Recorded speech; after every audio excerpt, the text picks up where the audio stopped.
c'è, ma noi siamo qui anche in un atto di rispetto e di omaggio al Presidente della Repubblica che per 7 volte, Ministro ci ascolti, che per 7 volte ha dovuto dire che la libertà di informazione è un presidio della democrazia. A chi dice sempre accaduto, dico che non sa di che parla.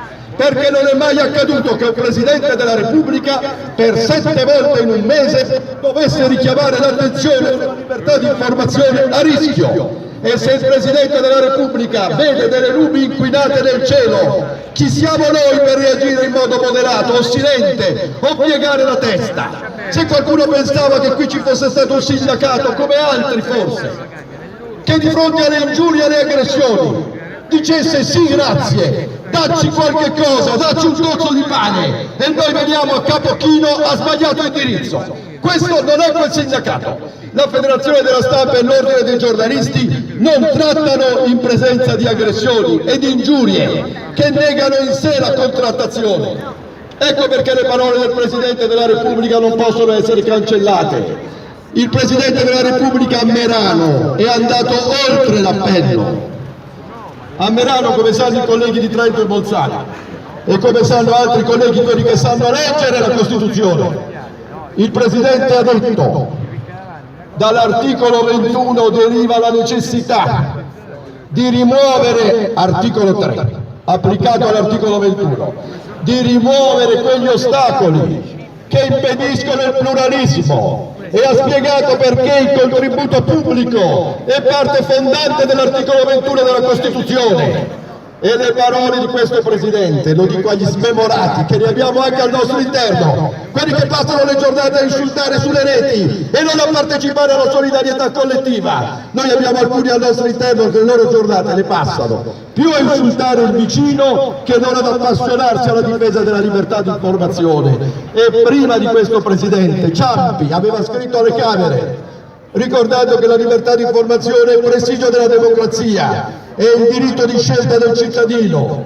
Ma esiste anche una lettera del Presidente Napolitano che, quando si decise di tagliare i fondi una prima volta, argomentò e spiegò che l'articolo 21 fondava i contributi pubblici, la diversità delle voci. Quello che sta accadendo è gravissimo. Non si stanno colpendo i giornaloni, sono bugie. Si stanno colpendo, come voi sapete, potrei fare l'elenco. Parliamo di cose drammatiche. Non è solo Radio Radicale, è Radio Radicale, è l'Avvenire, è il Manifesto. Ci sono giornali che magari non conoscete, cooperative in ogni regione. Penso a Latina, penso a Viterbo, penso ad altre realtà regionali. Tutte queste cooperative a Milano, come altrove, sono a rischio. E subito dopo, lo sapete come funziona, se colpisco ciò che resta dell'editoria, poi colpisco il fondo dell'emittenza. E lo dico ai colleghi che sono stati ingannati, poi colpisco le convenzioni anche delle agenzie. È una catena. Chi pensa che riguardi solo Radio Radicale o il Manifesto e che si salverà da solo, non sa di che parla. E chi dice tutto uguale a prima non sa di che parla. Perché c'è un fenomeno nuovo che voi sapete meglio di me, che si chiama Trump, un'ideologia che dice che va cancellato il giornalista, la domanda, vanno cancellati i corpi intermedi. E l'Italia non a caso ospita quello Steve Bannon, che è stato l'ideologo di questa campagna. Rischia di essere la piattaforma per trasformare l'Italia in un paese simile all'Ungheria e alla Polonia, che non ha bisogno non di giornali, non ha bisogno di domande, non ha bisogno di inchieste. E agli amici che vedo qui davanti, videomaker, e ai tanti precari a cui è dedicata questa manifestazione, sanno meglio di me che se si chiudono i fondi, si chiudono ogni possibilità di lavoro. Allora, quando sento dire ma venite qua a discutere di equo compenso, mi permetto, con il rispetto che io, a differenza da altri, ho sempre avuto per le istituzioni, di qualunque colore, qualunque Presidente del Consiglio, non ho mai sopportato l'uso di un linguaggio ingiurioso in nessuna stagione. Puoi essere critico senza dire puttane e sciacalli, puoi essere radicalmente critico senza il linguaggio della bestemmia, senza il linguaggio dell'oltraggio, senza l'offesa, non ce n'è bisogno. I rivoluzionari veri che ho conosciuto non usavano le bestemmie, non usavano un aggettivo in più, erano glaciali delle loro modalità di espressione, perché avevano orrore di un modo demagogico di esprimersi. E allora sì, con rispetto, il ministro vuole discutere di precari e equo compenso? Rimuova le offese dal tavolo, come avrebbe fatto chiunque in qualunque situazione. Ma non ha neanche bisogno di chiamare la federazione e l'ordine. Oggi straordinariamente coesi, do una notizia al ministro, diteglielo, ci sono molti che riferiscono al ministro, che tutti i tentativi fatti, e su questo vi chiederò un altro applauso, che tutti i tentativi fatti di dividere Carlo Verna e Lo Russo, di provare a dividere la federazione e l'ordine, di provare a vedere se qualcuno di noi avrebbe abboccato alla trattativa separata, i tentativi fatti sopra e sotto il banco sono falliti, perché Lo Russo e Verna sono inseparabili insieme alle istituzioni della professione. Non perdete tempo, non perdete tempo. Questa è l'unica delegazione che può trattare, il resto è perdita di tempo. Non ce n'è. La legge sull'equo compenso, Ministro, c'è già, la applichi, non c'è nulla da inventare, è già stata approvata.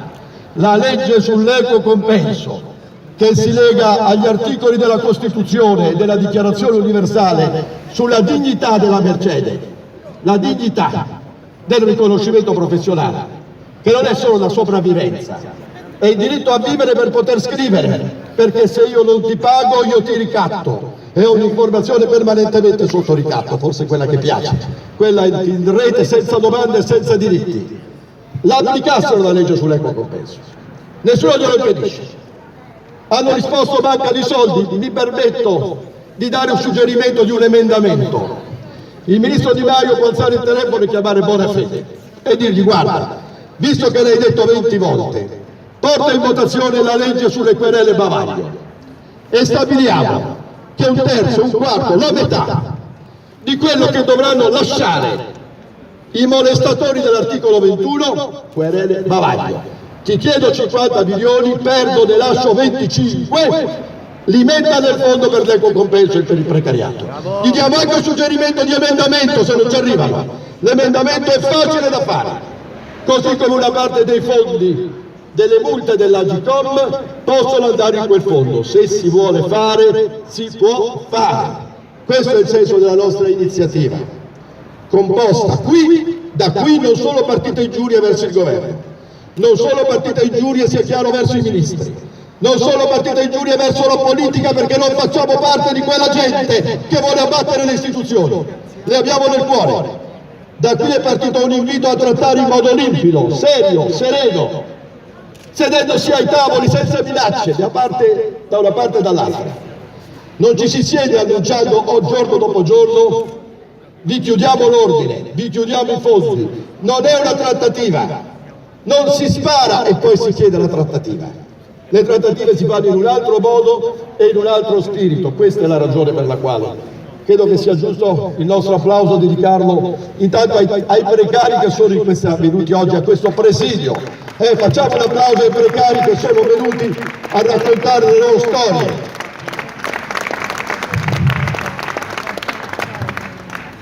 Perché mi pare che sia un atto di civiltà.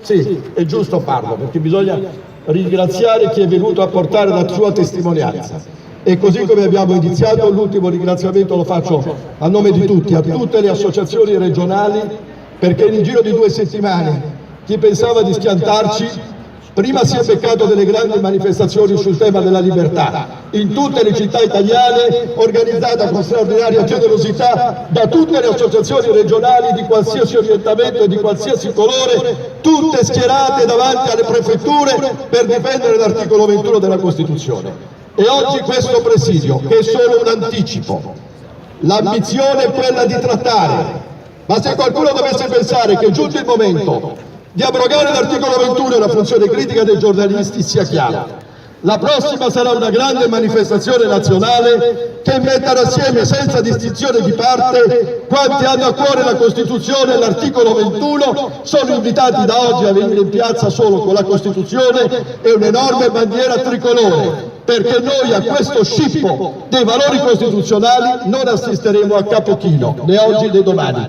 Grazie a voi.